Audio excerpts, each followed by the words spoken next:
comme le président Richalus l'a dit, dorénavant, nous devons avoir notre place. Même si la sécurité, c'est une compétence régalienne de l'État, mais les acteurs de terrain, c'est la région, le département, les mairies, les maires et les communautés d'agglomération. Donc nous devons être partie prenante aux côtés des services de l'État en cas de catastrophe naturelle.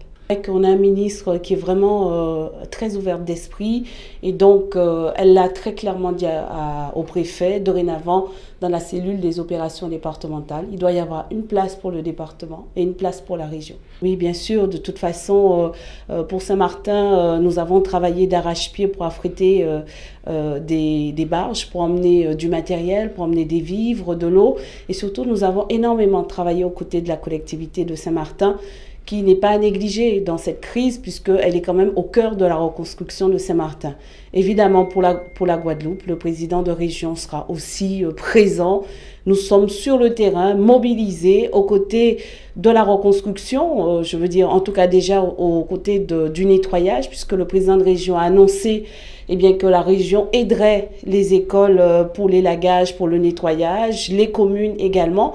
Mais nous avons aussi notre cœur de métier qui est le développement économique. Donc nous serons également à côté des entrepreneurs pour les aider par des mesures d'aide d'urgence puisque nous avons vu beaucoup de sinistrés, notamment dans ma zone à Baïf, avec la rivière qui est sortie de son lit, les petits entrepreneurs ont beaucoup souffert. Donc là aussi, nous serons à côté des entrepreneurs. Écoutez, là, le gouvernement était exceptionnellement rapide. Maria est passée mardi, l'état de catastrophe naturelle va être déclaré samedi.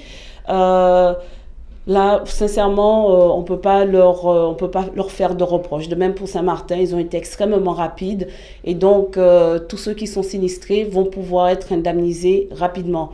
Mais évidemment, c'est tous ceux qui ne sont pas assurés parce que nous commençons à avoir des remontées de terrain de personnes dont les maisons ne sont pas assurées, de petits entrepreneurs qui n'avaient pas d'assurance, surtout lorsqu'ils sont situés sur les 50 pas géométriques où les assurances refusent de les assurer.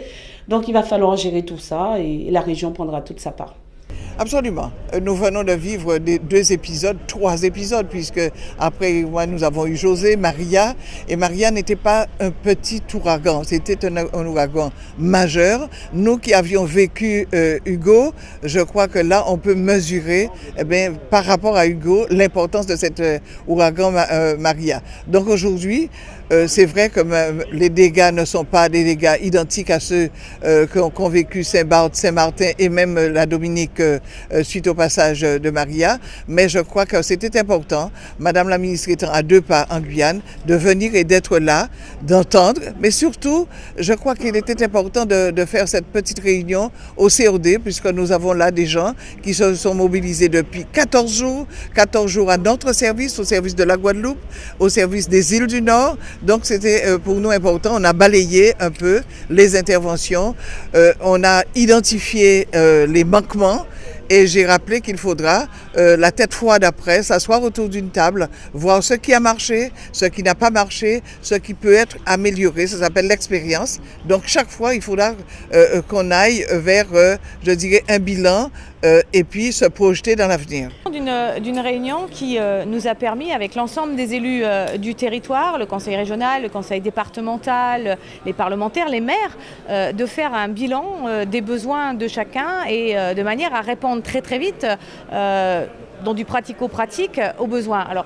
ces besoins, ils sont essentiels et les premiers sont effectivement d'abord l'eau et l'électricité, ou l'électricité et l'eau, puisqu'on a vu que les deux étaient liés et il faut absolument que toutes nos ressources, tous nos moyens se mettent en ordre de marche pour faire que l'eau soit bien sûr dès ce soir sur les sites, et c'est déjà le cas en grande partie, les sites qui nécessitent qu'ils soient prioritaires, je pense notamment aux hôpitaux.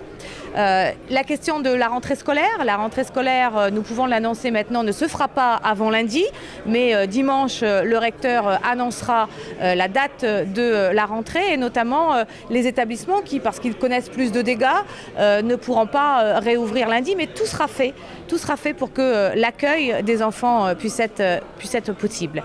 Ensuite, les autres sujets sont des sujets qui nécessitent des ressources humaines supplémentaires et arrive une centaine d'hommes militaires dès la fin de semaine pour venir soutenir notamment les petites mairies ou alors aller sur des actions prioritaires en termes économiques comme le nettoyage des plages puisque vous le savez, la Guadeloupe a une activité touristique forte et il faut véritablement que le milieu économique puisse aussi, et c'était la demande du président du MEDEF, puisse aussi très vite se remettre en activité.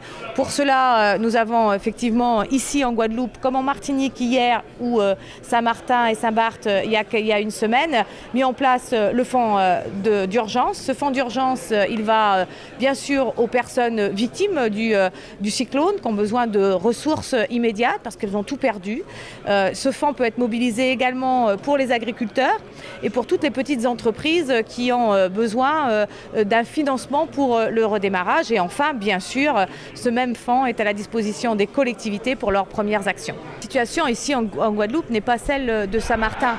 Et la complexité n'est pas la même non plus, puisque vous le savez, Saint-Martin est un plus petit territoire avec moins de moyens ou de réponses pouvant venir de la collectivité d'à côté. Ici, sur la Guadeloupe, entre le département, la région, l'ensemble des communes, les moyens sont plus importants. Plus, je vous le rappelle, les moyens de l'État et ceux qui avaient été prépositionnés ici sur le territoire. Les points noirs, c'est pas des points noirs, c'est ce qui nous reste effectivement à traiter, c'est plutôt des zones grises peut-être que sont l'eau et l'électricité. À partir du moment où l'eau et l'électricité sera revenue partout, j'aurais tendance à dire que l'île va totalement renaître et les choses vont reprendre son cours. Je l'espère, tout sera réglé d'ici la fin de semaine.